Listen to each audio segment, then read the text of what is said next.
Hay algo nuevo, un método que podemos decir que es sofisticado. Sí. Lástima, ¿no? Que la inteligencia, la sofisticación y todas estas cosas las usan para el mal, ¿no? Vamos a hablar de estafas que usan los ciberdelincuentes. Spear phishing o algo así. Pero para hablar de esto y explicarnos bien qué es y cómo podemos zafar de eso y qué cuidados tenemos que tener, estamos ya en comunicación con el especialista en ciberseguridad, Alan May. Alan, ¿cómo estás? Numa Biart y Carla Ruiz, te saludamos. Numa, Carla, ¿cómo están? Gracias por recibirme. Por favor. ¿Pronuncié bien spear phishing? ¿Quiere ir al baño? ¿Qué? ¿Qué es? Sí, spear phishing. Spear phishing, no ahí es, está. no es tan, sí, spear phishing no es nuevo en sí, ¿ok? Sí que por alguna razón en estas últimas semanas vengo escuchando a muchas personas hablar de esto. Quizá lo que sí es nuevo es que, como bien decías, las herramientas de recopilación de información que están usando hoy los cibercriminales en general sí están dotadas, obviamente, de muchas más ventajas que las que tenían antes y son más accesibles por justamente la inteligencia artificial, como bien decías cuando me introducías. Y ahí está un poco la innovación que le están agregando, pero el spear phishing no es nuevo. Para que todos estemos hablando el mismo idioma, no estamos hablando de otra cosa que del phishing que venimos escuchando hace muchos años, solo que aplicado en general a personas dentro de compañías, de organizaciones, y alimentado, en el sentido de la información que tiene el cibercriminal, de un montón de información que le permite darle un mensaje más relevante a esa persona a la que quiere engañar, y entonces de esa manera obtener mucha más información y obtener en definitiva la acción que el cibercriminal desea, que suele ser la entrega de cierta información confidencial. Claro, hay una analogía con la pesca de phishing, un anzuelo de ir recopilando datos, haciéndose pasar por entidades, empresas, personas, y mientras tanto, ¿no?, afanar, robar por atrás la información del usuario. Sí, al final general, es una ¿no? variante más Sí, correcto. Al final es una variante más del phishing tradicional, y el phishing, como bien decís, viene si bien se escribe distinto que pescar, Sí. Viene justamente de esa pesca. Lo que están tratando de hacer es pescar al usuario, para que haga ese clic que no debemos hacer, o que no entreguemos esa información que no debemos entregar. Cuando le agregamos cierta información o cierto contexto a ese intento de estafa, tenemos esta nueva variable. Cuando hablamos de informaciones, si yo tengo información tuya de tus perfiles públicos, pueden ser obviamente redes sociales o información que has compartido o lo que sea, y yo me alimento de esa información para darte un mensaje que tenga más contexto aún, entonces lo que estoy haciendo es un ataque un poco más sofisticado, porque es más relevante para vos, y en definitiva vas a entender que efectivamente es para vos, y que entonces Claro. es legítimo el mensaje. Entonces, ¿hasta dónde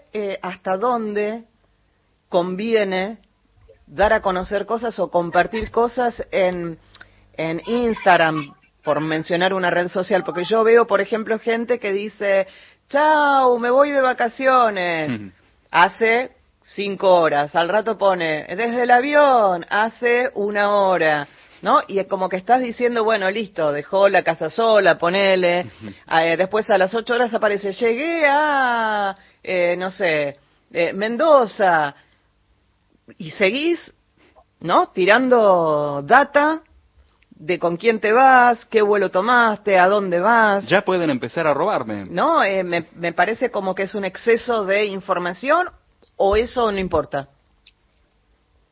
Claramente importa, y como bien decís, yo creo que acá la cuestión igual es, a ver, estamos en 2026, las redes sociales llegaron hasta donde llegaron, es momento ahora de empezar a intentar tirar esto hacia atrás. Yo creo que esta aparece con las manos. Entonces lo que tenemos sí que empezar a hacer, creo yo, como una medida, ¿no?, de equilibrio entre eso, que evidentemente la gente tiene necesidad de hacerlo, porque si no, no hubieran sido tan exitosas las redes sociales.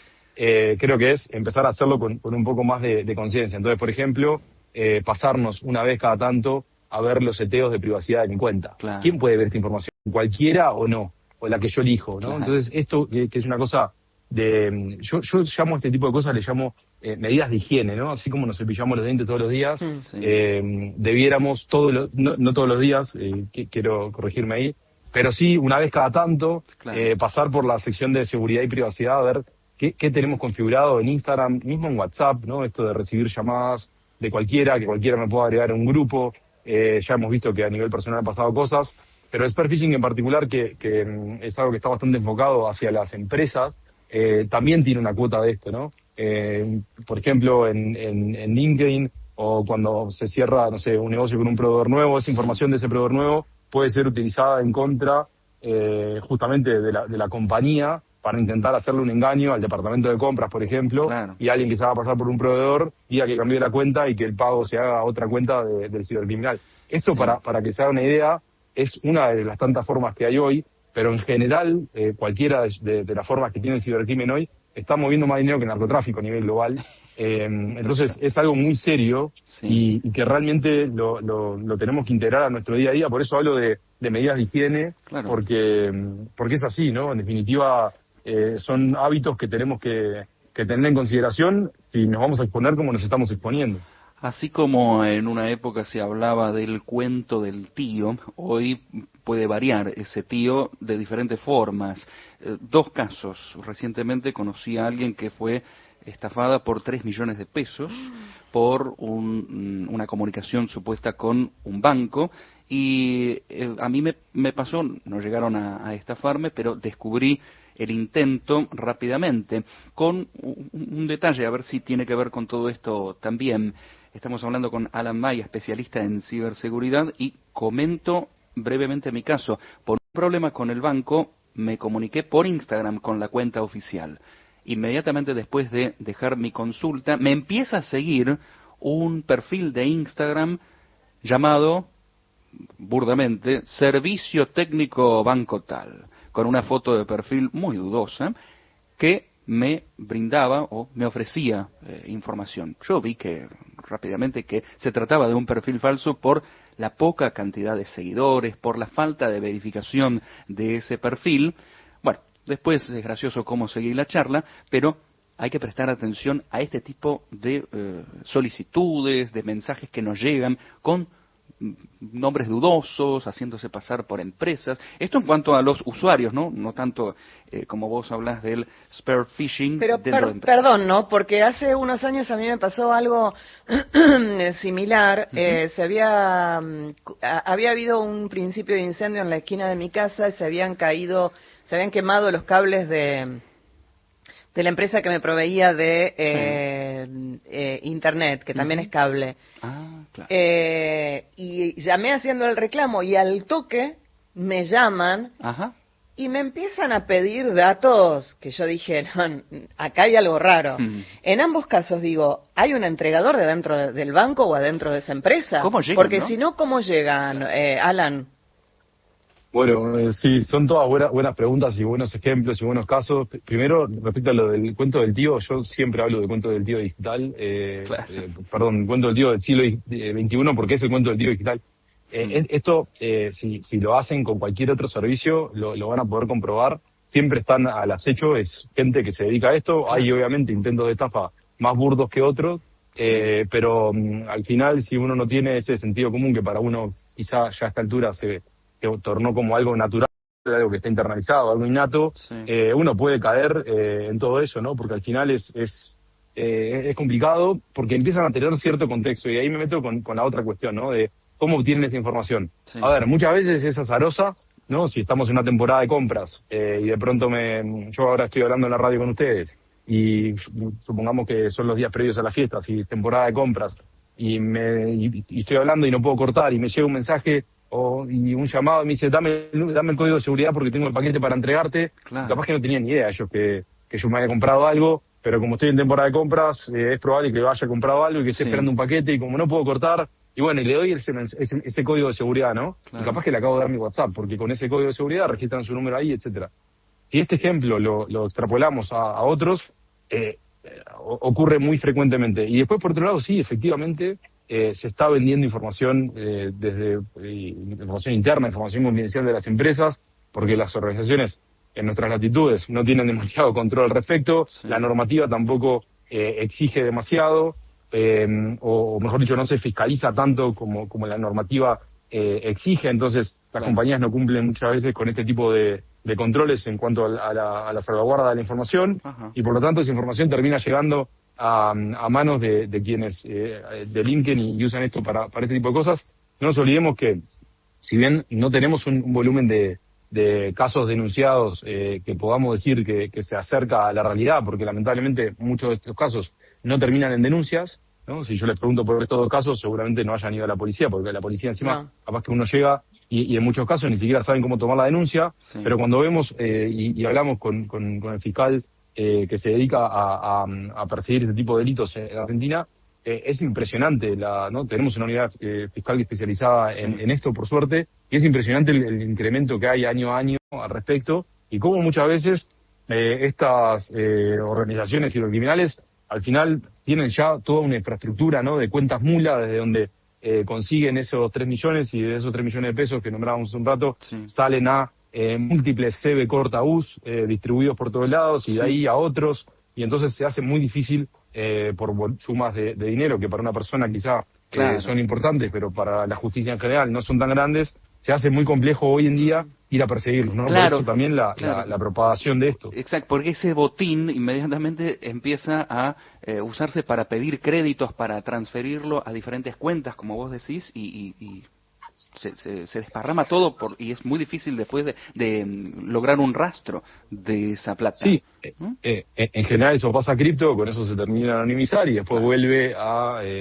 un rapipago que está quizá a 2 cuadras de la casa de la víctima, ¿no? Claro. Es muy complejo toda esa A mí, como para ir cerrando, Alan, yo no sé si es demasiado lo que voy a decir como para cuidarse, pero por lo menos es lo que yo intento poner en práctica. Es, si estoy trabajando, distraída con otra cosa o haciendo otra cosa, o corto ante la duda, o no atiendo, o no hago lo que me proponen, digamos, hacer. Porque si es algo real, van a volver a intentar, o no. Y ante la duda, corto. A mí me pasó, fue gracioso, porque terminó siendo verdad.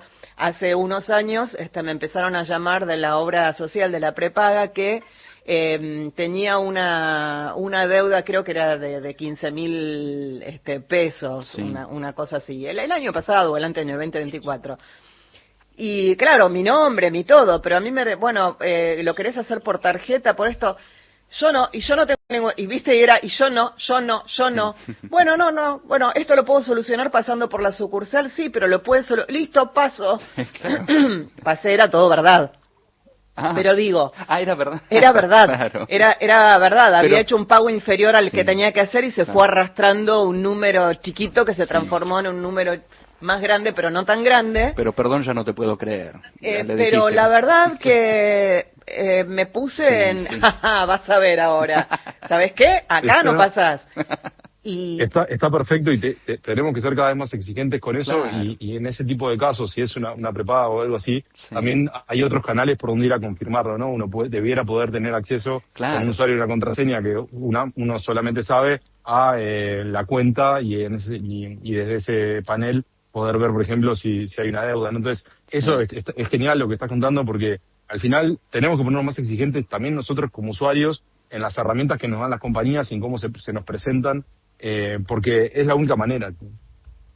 Bien, entonces un poco si te parece, Alan, es el mensaje para todos los que están escuchando y para nosotros mismos, es preferible no, y en todo caso irte a la entidad que te está reclamando lo que te esté reclamando. Tomarte un rato e ir en persona o entrar con tus datos vos en otro momento. Eso, por un canal. Correcto, por un canal que sea oficial, ¿no? Y que uno haya iniciado el acceso a ese canal, ¿no? Por ejemplo, si yo voy a una red social, como comentábamos recién, me van a venir y no lo inicié yo. O sea, yo inicié la comunicación en la red social, pero ese otro canal por el que me están comunicando, porque se están comunicando conmigo, no lo inicié yo. Entonces, dejar ese canal e ir uno a un navegador en el que uno confíe, e ir a la web de, por ejemplo, una entidad bancaria, la prepaga, lo que sea, y desde ahí acceder más allá, y de forma no vinculada, con esa comunicación que recibimos, ¿no? Espectacular. Alan, hermoso domingo para vos y muchas gracias por la charla.